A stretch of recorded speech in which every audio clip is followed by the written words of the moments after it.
Al-Fatihah.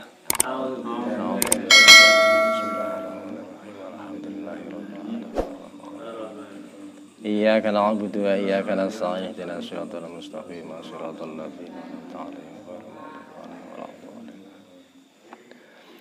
Bismillah, alhamdulillah, wassalatu wassalamu ala rasulillah. Amma ba'du. Para hadirin sedaya, bagi para pendengar, nglanjutaken pengajian ingkang sampun kita sinau sarengan ingkang magepokan kalian ziarah kubur. Ugi ziarah kubur menika ciri khas organisasi Nahdlatul Ulama, mulai tingkat bawah sampai tingkat atas selalu melaksanakan ziarah kubur. Dan di situ ada ketentuan-ketentuan atau kesunatan-kesunatan yang harus dilakukan.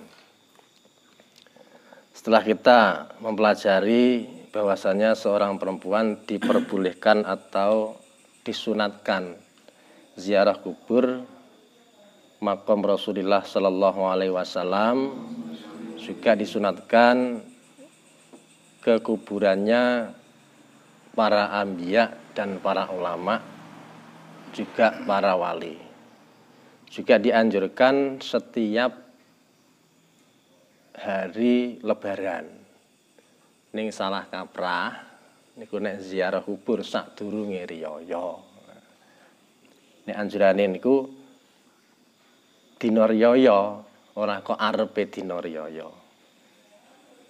Lan dina sorene Kamis sampai teko muncule srengenge dina Sabtu. Dipun lajengaken wa yusanu ayyakuna zairu niki tata krama. Dadi tawadhuke utawa tata kramane sopan santune ziarah kubur. Dadi ora kok nyelonang-nyelonong teko lunggah-lungguh ning kuburan niku ora. Dadi ana tata cara ingkang kedah dipun lampahi. Wa yusanu ayyakuna az-zairu mutawaddian. Jadi disunatkan orang yang ziarah kubur itu melaksanakan wudhu dulu sebelum kita duduk di makom yang kita tuju. Wa ayyakula inda duhulihi, dan disunatkan ketika kita itu masuk di lokasi kuburan itu mengucapkan salam. Assalamualaikum daraqaumi mu'minin wa inna insyaallahu bikum lahikun. Dan itu dilakukan setiap kita lewat kuburan. Iki kanggo limur ben ora wedi karo kuburan. Kadang wong karo kuburan ya sok wedi. Padahal niku panggonan abadine kula lan panjenengan sedaya. Wa yusanu ayyaqra'a ma tayassara minal Qur'an li anal qira'ata tanfa'ul mayyita. Niki sing sok dipun dibataken dipermasalahaken kalian organisasi lain selain NU, bahwasanya orang membaca Al-Qur'an di kuburan itu dihukumi bid'ah. Nah, makanya di sini malah dianjurkan ada kesunatan membaca Al-Qur'an. Wa ayyakula, disunatkan membaca Al-Qur'an. Jadi membaca sesuatu dari Al-Qur'an. Membaca surat Yasin atau membaca Qul huwallahu ahad. Ya, kenapa kok dianjurkan disunatkan li'anal qira'ata tanfa'ul mayyita? Karena baca Al-Qur'an itu bisa memberi kemanfaatan kepada si mayit. Ini para imam atau madhab juga ada perselisihan tentang ganjaran yang dihadiahkan kepada mayit. Para imam madhab ada yang mengatakan tidak sampai, tidak tembus kepada mayit yang dituju. Ada yang mengatakan bahwasanya bacaan Al-Quran itu ganjarannya bisa nyampe kepada si mayit.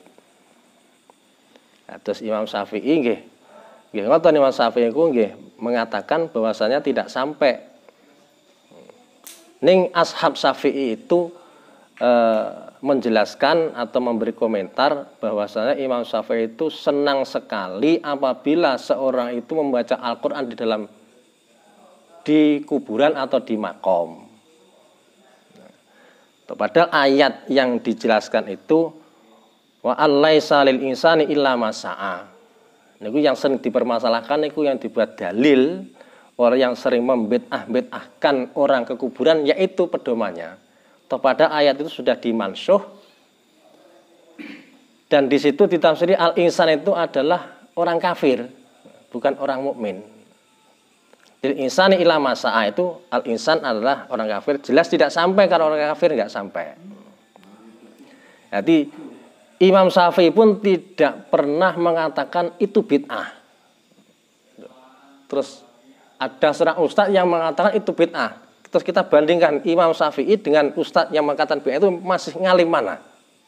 Kok bisa-bisa berani-beraninya mengatakan itu bid'ah, padahal Imam Syafi'i itu tidak pernah mengatakan bahwasanya orang membaca Al-Quran di dalam makom itu menghukum bid'ah, nggak pernah. Justru Imam Syafi'i itu senang apabila orang ziarah kubur itu membaca Al-Quran, bahkan kalau dia itu mahatam Al-Quran itu malah ahsan, lebih bagus. Itu sudah jelas. Sudah jelas dalilnya, ya sudah jelas. Jadi kalau kita itu ditanya dalilnya mana, ada dalilnya. Wa ayyaqulla inda wa ayyaqulla ma tayassara minal Qur'an li anal Qur'ana tanfa'ul mayyita. Niki pun jelas. Niki kita ambil saking kitab Tanwirul Qulub, menjelaskan bahwasanya bacaan Al-Quran itu bisa memberi kemanfaatan kepada si mayit. Mungkin kita sedaya yang sering mengalami, sering melakukan, lebih-lebih kita seorang nahdiyin punya keyakinan bahwasanya ganjaran itu nyampe kepada si mayit. Mugi-mugi kita benjing nek sampun dipun kubur nggih enten sing macane Al-Qur'an iso ngringanaken beban. Amin ya rabbal alamin. Al-Fatihah.